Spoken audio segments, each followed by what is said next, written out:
दोस्तों, पाकिस्तान को लेकर हमेशा आप लोगों के मन में ये रहा होगा कि वो एक ऐसा देश है जिसने कभी भी अपने कॉन्स्टिट्यूशन को ठीक तरीके से बनाया नहीं है। पाकिस्तान ने अब तक अपने कॉन्स्टिट्यूशन को 4 बार चेंज कर दिया है और अब वापस से ये जरूरत आन पड़ी है कि पाकिस्तान अपने कॉन्स्टिट्यूशन के अंदर फिर से अमेंडमेंट करेगा और फिर से उसको चेंज करेगा। पाकिस्तान एक ऐसा देश जो कि आजाद होने के बाद में टूट चुका है। जैसे पाकिस्तान से बांग्लादेश अलग हुआ, अब बारी है बलूचिस्तान की। बलूचिस्तान जैसे ही अलग होता है तो आप देखिएगा कि अफगानिस्तान पाकिस्तान के ऊपर हावी हो जाएगा और फिर हमारे लिए चांस है, हमारे लिए अवसर है कि हम लोग पाक ऑक्यूपाइड कश्मीर जो है इसको वापस से अपने कंट्रोल में करें और एक अखंड भारत का निर्माण करें। देखिए, आप लोगों ने देखा होगा कि पाकिस्तान के अंदर फॉरेन डिप्लोमेट्स की कई बार जो है वो हत्याएं होती है, उनका मर्डर वगैरह वहां पर हो जाता है, उनके ऊपर हमले किए जाते हैं। खासतौर पर चाइना इससे बहुत परेशान है। रिसेंटली आप लोग को पता होगा, मैं थोड़ा सा आपको क्लू देता हूं, एक बैकग्राउंड आपको बताने की कोशिश करता हूं। रिसेंटली आप लोग को पता होगा कि पाकिस्तान और अफगानिस्तान के बीच में जो बॉर्डर लाइन है, डूरंड लाइन जिसको हम लोग कहते हैं, उसको लेकर बहुत ज्यादा कॉन्फ्लिक्ट चल रहा है।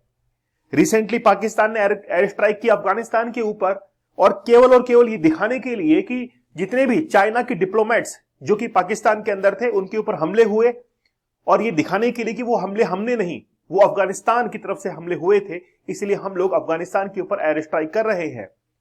रिसेंटली एक बहुत बड़ी घटना घटी है जिसका कोई सुराग नहीं है कि आखिरकार ये हुआ कैसे।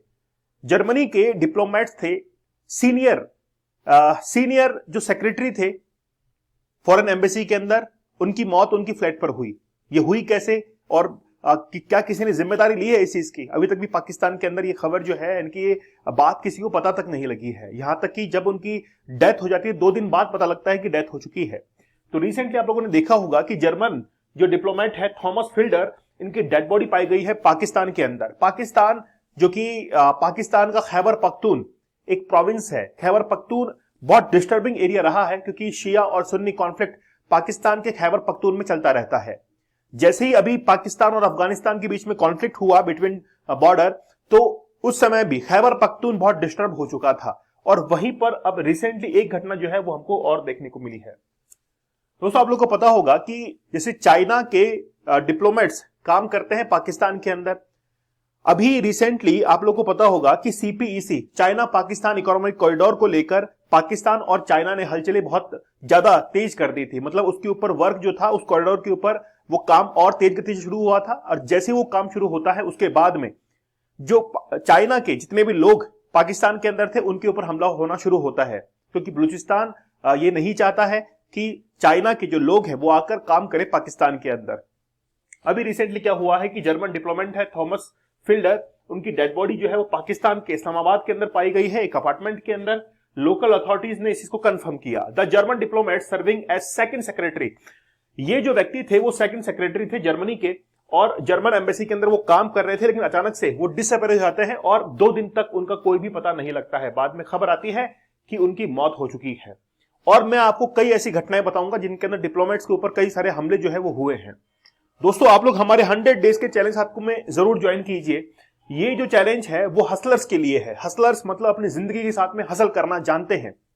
मैंने हमेशा आप लोगों को कहा है कि ये लाइफ चेंजिंग कोर्स है, ये आपकी लाइफ बदल देगा। आप लोगों को लगता है कि आप जीवन में कुछ नहीं कर सकते हैं, आप अपनी क्वालिटीज के ऊपर, अपनी स्किल्स के ऊपर बिलीव नहीं करते हैं, क्योंकि आपको लगता है कि यार दूसरे की थाली में घी है, वो कर सकता है।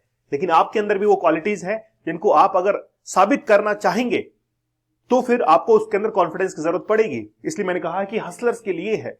और वाकई में आपने 100 डेज का हमारा चैलेंज या फिर 75 डेज का चैलेंज ज्वाइन किया तो आपकी लाइफ चेंज हो जाएगी। आप किसी भी एग्जाम को क्रैक कर सकते हैं, आप अपने बिजनेस को ग्रो कर सकते हैं, आप चाहे जो कर सकते हैं। अभी कोर्सेज के प्राइस काफी डाउन है तो आप लोग जरूर इसको ज्वाइन कीजिएगा। चलिए, मैं थोड़ा सा आपको घटना थोड़ा विस्तार से बताता हूं। ये व्यक्ति जो है, इनका नाम है थॉमस फिल्डर। थॉमस फिल्डर एक डिप्लोमेट है जो कि पाकिस्तान के अंदर इनका अपॉइंटमेंट था और बहुत लंबे समय से वहां पर काम कर रहे थे। रिसेंटली क्या हुआ कि आज से लगभग 4 दिन पहले इनकी डेड बॉडी जो है वो पाई गई। मतलब 2 दिन से ऑफिस नहीं आ रहे थे और ऑफिस नहीं आने के कारण फिर इनके जो कलीग थे उन्होंने फिर इनको पूछा, भाई कहां पर हैं, क्यों नहीं आ रहे हैं? और फिर जाकर इन्होंने उनके फ्लैट पे देखा। जैसे फ्लैट के ऊपर देखते हैं तो फिर वहां पर दरवाजा खोलते उनकी डेड बॉडी जो है वो सामने नजर आती है और फिर वहां की जो लोकल पुलिस है उनको इन्फॉर्म किया जाता है और लोकल पुलिस वहां पे पहुंचती है। फिर देखते हैं कि डेड जो है वो हो चुके हैं। अब क्या कारण से, किस रीजन से डेड हुए हैं, अभी तक पता नहीं चल पाया है। लेकिन एक जर्मन डिप्लोमेट्स की पाकिस्तान के अंदर मौत होना बहुत ज्यादा उनके लिए घातक है। फिर अगर डिप्लोमेट्स ही वहां पर सुरक्षित नहीं है तो आखिरकार वहां के सिटीजन जो है वो कैसे वहां सुरक्षित रह पाएंगे, कैसे वहां पे सिक्योर रह पाएंगे, क्योंकि इनकी तो वैसी सिक्योरिटी होती है और इनके लिए तो चारों तरफ यानी कि बंदोबस्त होता है, सिक्योरिटी रीजन Z++ सिक्योरिटीज इनके लिए होती है, लेकिन फिर भी ये जो है वो डेड पाए गए हैं। अभी इस रीजन क्या है, रीजन फाइंड आउट नहीं हुआ, लेकिन पाकिस्तान के अंदर कोई पहली घटना नहीं है। आप देखिए कि अभी कुछ समय पहले ही ये बात है सितंबर 2024 की। इस समय क्या हुआ था कि 12 कंट्रीज के डिप्लोमेट जो है वो पाकिस्तान के अंदर पहुंचे थे। वो कारवां उनका गुजर रहा था, 12 अलग अलग कंट्री के डिप्लोमेट वहां पर पहुंचे थे और फिर एक रोड साइड बॉम्ब जो है डिटोनेट होता है नियर कॉन्वॉय फॉरेन डिप्लोमेट्स के और वो ब्लास्ट होता है। खास बात थी, यानी कि अच्छी बात ये थी कि ये सभी लोग उसके अंदर बच जाते हैं और लेकिन उसके बाद में फिर the diplomats have been visiting at the invitation of the local chamber of commerce, मतलब वहां पर जो कमर्शियल एक्टिविटीज को कंट्रोल करने वाले जो लोकल चैंबर ऑफ कॉमर्स होता है, इसके लिए उनको बुलाया गया था और उसके बाद में ये बॉम्ब जो है वो वहां पर देखा गया। ठीक है, अच्छा, अथॉरिटीज सस्पेक्ट मिलिटेंट्स जो है यानी कि तालिबान ने इसकी जिम्मेदारी लेने के लिए कहा था कि भाई हम जो है इसके लिए जिम्मेदार हैं। ऐसा अंदेशा लग रहा था कि वाकई में तालिबान ने ऐसा कुछ करवाया है। और आज आप लोग देखेंगे कि सीरिया के अंदर जिस व्यक्ति ने पूरी कमान संभाली है वो भी तालिबान से रिलेट करता है, तो तालिबान का नेटवर्क बहुत जबरदस्त है। ठीक है, तो the foreigners including ambassador from Russia, Portugal, Iran, Indonesia, Kazakhstan, Tajikistan, Rwanda, Zimbabwe, Turkmenistan, Vietnam, Bosnia, यहां से सारे डिप्लोमेट जो है वो पाकिस्तान की तरफ पहुंचे थे और उनका वहां पर क्या हुआ, उनके ऊपर अटैक किया गया। और घटनाएं मैं आपको बताता हूं। Pakistan asked for foreign diplomats to restrict their movement, यानी कि पाकिस्तान, देखिए एससीओ की मीटिंग हुई थी, संघाई कॉर्पोरेशन ऑर्गेनाइजेशन, जिसका पाकिस्तान और इंडिया दोनों मेंबर है। पाकिस्तान ने और इंडिया ने दोनों ने 2016 के अंदर एससीओ को ज्वाइन किया था। पहले पाकिस्तान ने इनकार कर रहे थे कि हम लोग ज्वाइन नहीं करेंगे, फिर इंडिया की देखा देख उसने भी ज्वाइन करने के लिए एग्रीमेंट पर साइन किया था। तो एससीओ की मीटिंग थी, उस समय पाकिस्तान ने एक फरमान जो है जारी किया और ये कहा कि जितने भी फॉरेन डिप्लोमेट्स हैं उनको रेस्ट्रिक्ट किया जाता है, उनका मूवमेंट जो है उसको रेस्ट्रिक्ट करते हैं एससीओ की मीटिंग के दौरान। तो पाकिस्तान के अंदर साफ तौर पर जाहिर है कि उनकी मूवमेंट जो है उसको भी ट्रैक कर रहे हैं और वहां पर वो सुरक्षित नहीं है। फिर आगे और देखिए आप, escalating militant violence in Pakistan के अंदर बहुत ज्यादा जो मिलिटेंट वायलेंस हुआ है उसको लेकर। ठीक है, so far in November Pakistan has suffered around 89 terrorist attacks including 5 suicide bombing after 298 people dead, 298 लोग जो है वो मारे गए थे। और खास तौर पर इन्होंने जो निशाना बनाया था वो चाइना के जो लोग काम किया करते थे पाकिस्तान के अंदर, उनको यहां पर निशाना बनाया गया था। और चाइना के लोग वाकई में सुरक्षित नहीं, लेकिन चाइना जो है पता नहीं क्या ढूंढता है पाकिस्तान के अंदर। और रिसेंटली आप देखिए कि पाकिस्तान और बांग्लादेश की दोस्ती बढ़ती जा रही है।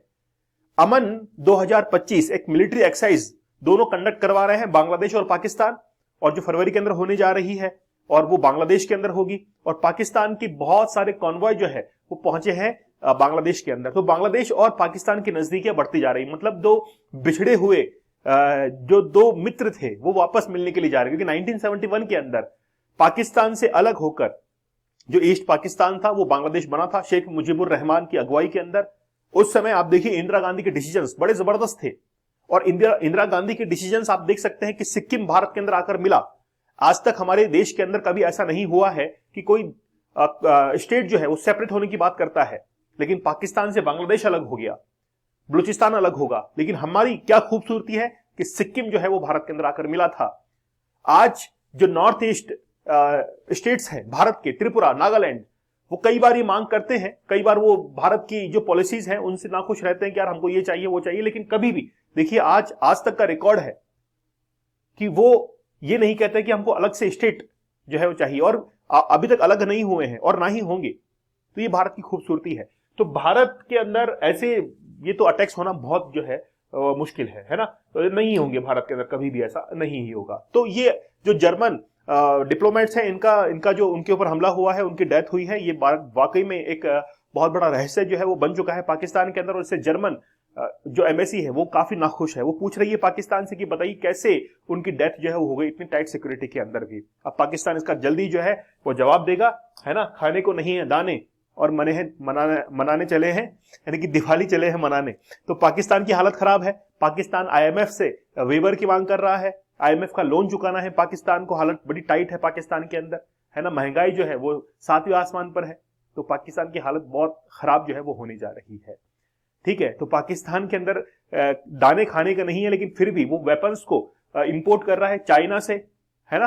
रिसेंटली आप लोग को पता होगा J-35A जो एयरक्राफ्ट है उसको वो क्या कर रहा है, वहां से चाइना से ले रहा है। चलिए, तो आप लोग हमारे 100 डेज के चैलेंज या फिर 75 डेज के हार्ड चैलेंज के साथ में जरूर जुड़िएगा। आपकी जितनी भी बैड हैबिट्स है, और ध्यान रखिए रिच पुअर माइंडसेट और रिच माइंडसेट और पुअर माइंडसेट के अंदर यही डिफरेंस है। जो रिच माइंडसेट होते हैं वो हमेशा बैड हैबिट्स को पीछे छोड़ देते हैं। तो ये कोर्स आपको उसके अंदर मदद करेगा। चलिए मिलते हैं आप लोगों से अगले सेशन के अंदर। तब तक धन्यवाद, थैंक यू, जय हिंद।